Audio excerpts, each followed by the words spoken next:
Hello student, class 7 math ideas का chapter number 10 पढ़ना है हमको। जो दिया है यूनिटरी मेथड, जो होता है एक एक नियम। ठीक, यानी कोई भी वस्तु दिया हुआ है उसमें सबसे पहले एक का वैल्यू निकालते हैं। एक का वैल्यू निकालेंगे। यहाँ पर दिया हुआ है कि यूनिटरी मेथड कि you have learn about the unitary method in which the first find the value of one unit article. यानी सबसे पहले उसकी एक वैल्यू निकालेंगे पहले, and from the value of given number the article and the which it find the value of required of the article. तो we have learn, जैसे मान ली वैल्यू ऑफ वन आर्टिकल, यानी दिए जो भी आर्टिकल हो तो उसमें सबसे पहले एक आर्टिकल का वैल्यू निकालेंगे। Value of one article equal to value of given number of article. जो भी आर्टिकल हमारा दिया हुआ है वो वैल्यू, उसकी value by number of article, and total कितनी नंबर है। ठीक, ये निकाल लेंगे। उसके बाद value of required number of article निकालना हो, ठीक, तो लिखेंगे value of one article into required number of article. यानी जो वैल्यू का एक आर्टिकल निकला हो फिर जितना वैल्यू और आगे निकालना हो। जैसे कि मान लेते हैं कि दिया हो कि 6 बाउल, ठीक, 6 बाउल कॉस्ट 96 रुपीज। ठीक, 96 रुपीज। तो what will be the cost of 15 such bowls. ठीक, पर यदि 6 कटोरी का मूल्य जो है 96 रुपीज है, तो what will be the cost of 15 such bowls. अगर ऐसे ही 15 कटोरी का मूल्य क्या होगा, तो सबसे पहले देखिए दिया कितना, 96 रुपये दिया है। ठीक, यानी टोटल कितना है, 6 का वैल्यू दिया है। तो सबसे पहले हम यहाँ से 1 का वैल्यू निकालेंगे, यानी वही हमारा लिखेंगे वैल्यू ऑफ वन आर्टिकल। ठीक, value of one article equal to value of given number of article, उस पर हम लोग निकालते हैं।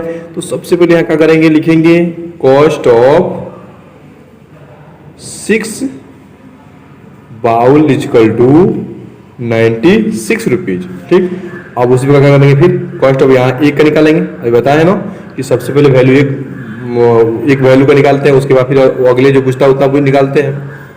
तो cost of one bowl equal to हो जाएगा 96 बाई 6 से डिवाइड करेंगे, 6 हो जाए 6 जा 36, यानी कितना हो गया 60 रुपये। यानी value of one article, one का निकल गया। अब क्या पूछ रहा है फिर कि what will be cost of 15 such bowl. अब इस प्रकार 15 निकालना है, तब यहाँ लिखेंगे कि कॉस्ट ऑफ 15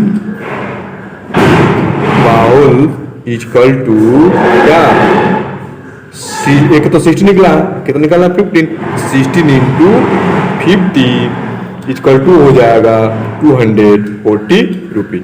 यही होता है यूनिटरी मेथड, यानी दिए वैल्यू में पहले एक का वैल्यू निकालते हैं, फिर जो भी आता है, जो भी आर्टिकल होता है उस आर्टिकल में क्या करते हैं, पूरे का वैल्यू निकाल देते हैं। ठीक, जैसे मान लें एक और हमने एग्जाम्पल बता देते हैं आपको, एक और एग्जाम्पल। जैसे दूसरा एग्जाम्पल दिया है कि यहाँ देख लेते हैं कि शिखा और ₹3,000 फॉर वर्क इन 8 डे। ठीक, शिखा ने कहा कि 8 दिन काम करती है तो 3000 रुपया कमाती है। तो how much will be earn if the work in 50 day. तो बताइए कौन दिन काम करेगी तो कितना रुपया कमाएगी। यानी हम देखते हैं एग्जाम्पल नंबर दूसरा जो, ठीक, यानी कितना दिन काम करती है, 8 दिन, 8 डे लिखेंगे, 8 day working earn equal to कितना 3000 रुपीज। ठीक, तो अब लिखेंगे कि 1 day working earn equal to 3000 by 8, यानी उसने 8 दिन काम करके कितना रुपया कमाया, 3000 रुपया कमाया। तो बताइए एक दिन काम करेगी तो कितने कमाएगी। यानी वो कह रहा है कि 8 दिन काम करती है तो कितने कमाती है, तो फिर 15 दिन वो काम करेगी कितने दिन कमाएगी। तो सबसे पहले हम 1 दिन का निकालेंगे कि 1 दिन काम करेगी तो कितना पाएगी। 8 से हम डिवाइड करते हैं, पहले 8 से डिवाइड करेंगे तो 8 3 जा 24, 8 3 जा 24, 6 जाएगा, यानी यहाँ डिवाइड कर लेते हैं हम 3000 में किससे 8 से, 8 1 जा 8 3 जा 24, 10 में से 6 4 गया 6 कैंसिल, फिर 0 और तो ये हो जाएगा 8 7 जा 56, 4 ये कैंसिल, यहाँ 0 बनाएंगे 8 5 जा 40, यानी कितना हो जाएगा हमारा 375। उन्होंने 1 दिन काम करके 375 रुपये कमाया। तो पूछ रहा है कि 15 दिन काम करके कितना कमाएगी। लिखेंगे कि 15 day working in earn equal to 315, 1 दिन का है, आप पूछ कितना रहा है 15 दिन का 375 इंटू 15, ठीक। 1 दिन उन्होंने काम किया तो कितना आया 375 रुपीज।